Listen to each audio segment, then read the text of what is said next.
Bonjour. Alors, dans cette vidéo, on va apprendre comment réaliser les pièces cylindriques, c'est-à-dire les pièces de révolution. Donc, je vais choisir ce plan frontal. Et donc, je vais choisir cette fois-ci sur la ligne ici, centerline, là, hein, le trait en pointillé. Je vais mettre un axe de révolution. D'accord? Un axe de révolution, comme ça. Et donc, voilà, donc je vais vérifier comment il est ce trait-là. Voilà, alors je vais mettre horizontal, voilà, comme ça. Alors, donc, je vais donc commencer par la conception. Donc, je vais réaliser une pièce cylindrique. Donc, je vais mettre ici, regardez, donc là, il me propose déjà un trait, c'est-à-dire que vous êtes sur la verticale. Voilà, l'horizontale, hein, ça c'est une proposition intuitive de SolidWorks. Et donc, ça vous rend donc votre travail très productif, hein, hein, beaucoup de propositions. Et là, voilà, donc je vais mettre ici genre d'inclinaison, voilà. Si je mets ça, ça veut dire qu'ils sont à la même longueur.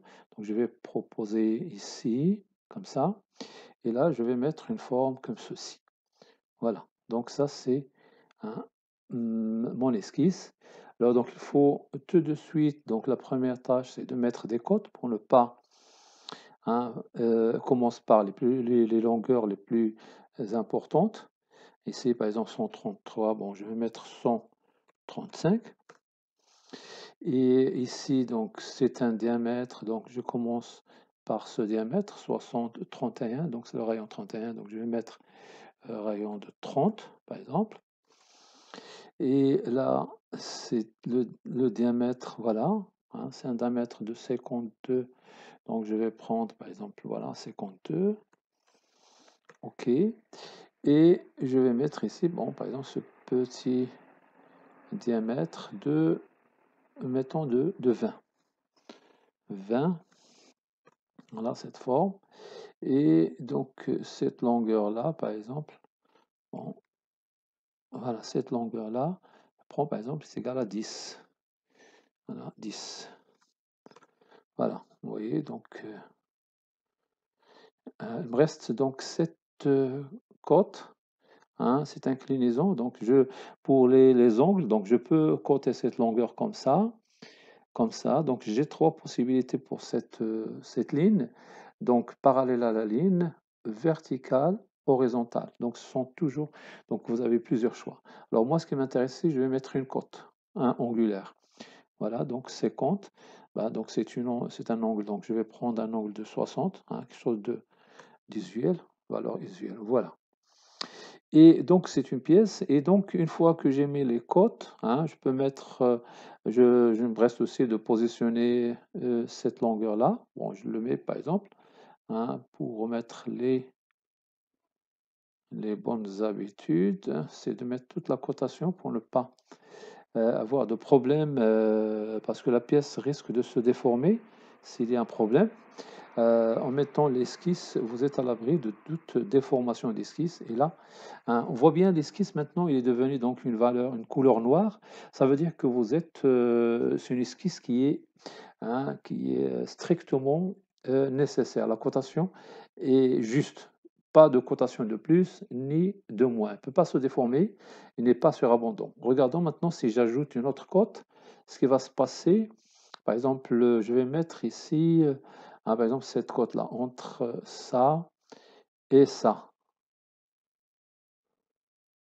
Voilà, vous voyez, donc là, j'ajoute une cote surabondante, c'est genre de cote surabondante tout simplement, hein, c'est-à-dire je mets une cote de plus que le nécessaire. Donc ici, mais le SolidWorks il vous propose, est-ce que vous pouvez donc laisser cette cote-là comme pour la visualiser, hein, mais pas une cote de contrôle, hein. D'accord, donc ça c'est possible. Alors maintenant, donc, je vais passer à la fonction. Et là, j'ai donc révolution, hein, donc forme de révolution. Donc je peux mettre ici, voilà, comme ça. Et le logiciel, il me dit que votre esquisse n'est pas fermée. n'est pas fermé, c'est-à-dire reste ça. Mais il vous propose, est-ce qu'il va le fermer donc ou pas. Donc ça, donc, mais je peux mettre ici un trait pour fermer, sinon, lui, il comprend que c'est une forme révolution, vous voyez, donc il me propose déjà ça. Ah, je peux mettre donc une rotation de moins de 60, hein, par exemple comme ça, d'avoir une forme moins de 60, c'est-à-dire une forme cylindrique, mais pas complètement tournante autour de l'axe. D'accord? Et là, donc, je vais mettre ici un 360, hein, restant dans la normale. OK. Voilà, votre pièce est réalisée. Voilà, votre pièce est réalisée. Et donc, vous avez ici donc une pièce de révolution, donc cylindrique. D'accord? Donc ici, je peux ajouter d'autres formes. Je vais profiter de ça pour vous montrer, pour rendre, donc de mettre des chanfreins ici, hein. Et là, la forme, donc la fonction chanfrein, c'est une forme qui n'est pas, c'est une fonction de forme, hein. Donc voilà, ici, vous avez donc soit un chanfrein, soit un arrondi. Donc un chanfrein. Donc je vais choisir les arêtes que je vais chanfreiner, hein, toutes les arêtes rapidement. Il n'y a pas de... donc c'est très productif. Voilà. Je vais mettre ici un chanfrein, par exemple ici de 2 mm, hein, de 2 mm, hein, incliné à 45, comme on le sait tous. Et voilà. Voilà, votre pièce est faite.